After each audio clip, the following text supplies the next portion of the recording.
नमस्कार दोस्तों, लाइन और एंगल के इस एपिसोड में आपका बहुत स्वागत है। आई होप आप स्वस्थ होंगे और मस्त होंगे।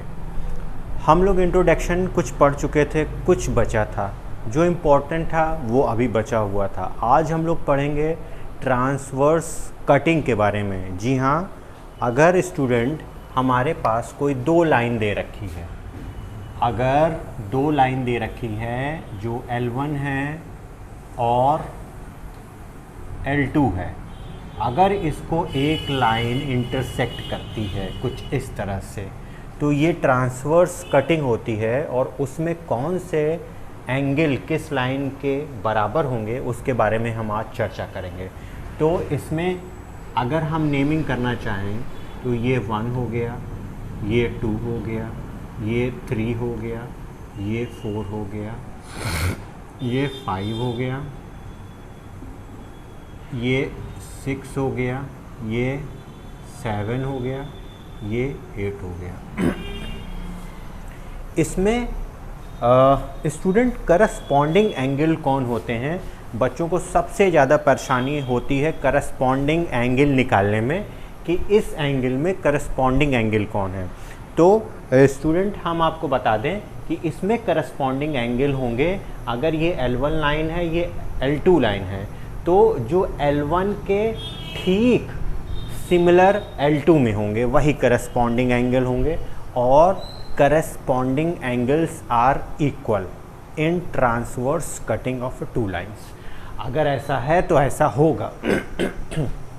अगर आप थोड़ी पोजीशन देखिए, 1 की और 5 की सिमिलर है, 2 की और 6 की, 3 की और इधर 7 की, 8 की और इधर 4 की, तो ये सब आपके करस्पॉन्डिंग एंगल हैं।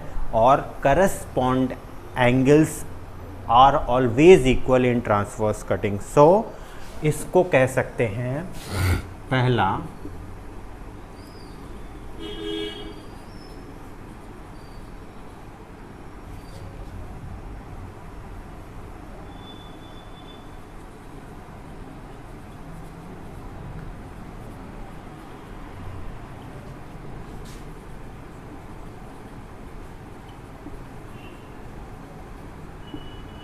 अब इसमें करस्पॉन्डिंग एंगल कौन है ज़रा आप देख के बताइए। इसमें एंगल फर्स्ट का करस्पॉन्डिंग है एंगल 5, ठीक है। एंगल 2 का करस्पॉन्डिंग एंगल है एंगल 6।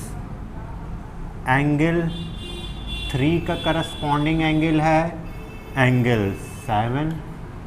और एंगल 4 का करस्पॉन्डिंग एंगल है एंगल 8। ओके, लेकिन हम लोगों ने एक चीज़ और पढ़ी थी कि वर्टिकल अपोजिट एंगल, यानी कि अगर एक लाइन है उसको कोई लाइन इंटरसेक्ट करती है तो वर्टिकल अपोजिट एंगल इक्वल होते हैं। तो इसमें अगर ये कंसेप्ट लगाया जाए, ये L1 है और इसको कोई लाइन M इंटरसेक्ट कर रही है, तो इसके अपोजिट एंगल कौन होंगे? 1 का 3, 1 का 3, यानी कि जो ये बराबर है यही बराबर हो जाएगा किसके? 3 के। ओके, ये अल्टरनेट अपोजिट है, 2 और 4 बराबर होंगे, यानी कि यहाँ पे हम ये बराबर होगा एंगल 4 के, ऐसे भी कह सकते हैं। अच्छा, 3 को पकड़िए, ये बराबर हो सकता है एंगल 1 के। क्यों? इसका ये अपोजिट एंगल है, ठीक है। 4 पकड़िए, 4 या 8 ये 2 के बराबर हो सकते हैं। इस तरह से पिछले कंसेप्ट का यूज़ करके हम इन सबको इनके इक्वल लिख सकते हैं, यानी कि करस्पॉन्डिंग एंगल इक्वल होते हैं और अपोजिट एंगल इक्वल होते हैं। और एक चीज़, अल्टरनेट इंटीरियर एंगल और ऑलवेज इक्वल, यहाँ पे हम लोग थोड़ा सा लिख लेते हैं।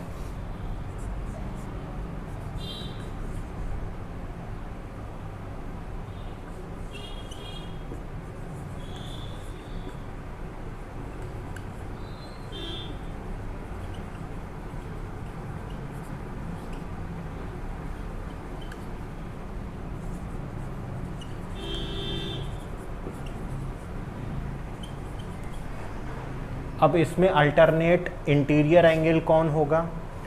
अगर हम 2 का देखें, 2 का अल्टरनेट उल्टा क्या हो गया?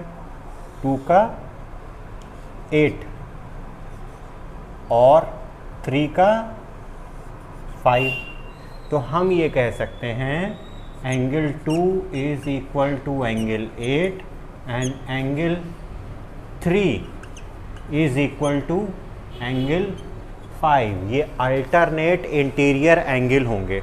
ओके, अगर इसमें हम एक चीज़ और कॉन्सेप्ट में ले आएँ कि जो इंटीरियर एंगल होते हैं वन साइड के, उनका हमेशा सम 180 होता है। अगर इसमें देखें तो अगर इसी में अगर लिखना चाहें कंसेप्ट, तो एंगल 2 और एंगल 5 का सम हमेशा 180 होगा।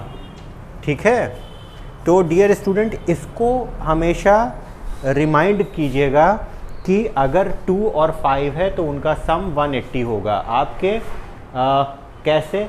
अगर हम लीनियर पेयर, इसके पहले जो पहला कंसेप्ट हम लोग ने पढ़ा था लीनियर पेयर एक्सियम, उसमें हम लोगों ने पढ़ा था कि एक लाइन अगर सीधी है और उसको कोई लाइन इंटरसेक्ट करती है तो हम कह सकते हैं कि वो क्या करती है, उनके एंगल का सम जो होता है एडजेसेंट 180 होता है।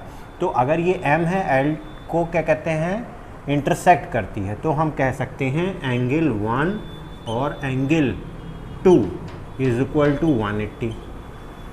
ठीक है, और एंगल 1 को रिप्लेस कर सकते हैं किससे? एंगल 5 से।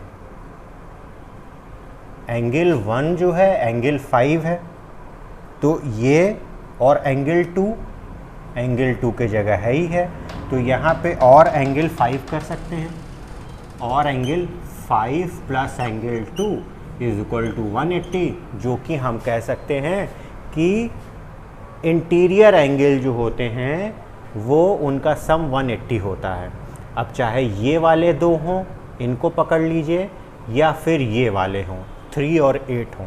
ठीक है, और वो कैसे ओरिजिनेट होते हैं उसका प्रूफ हमने यहाँ पे आपको दिया है। इसको भी लिख लीजिए, पेयर एक 3 angle 8 is equal to 180। Okay, I hope कि आपको आज का इंट्रोडक्शन जो बचा था वो ख़त्म हो गया है, पसंद आया होगा। अगर आपको पसंद आया है तो प्लीज़ चैनल को लाइक कीजिए, सब्सक्राइब कीजिए और शेयर कीजिए। नमस्ते।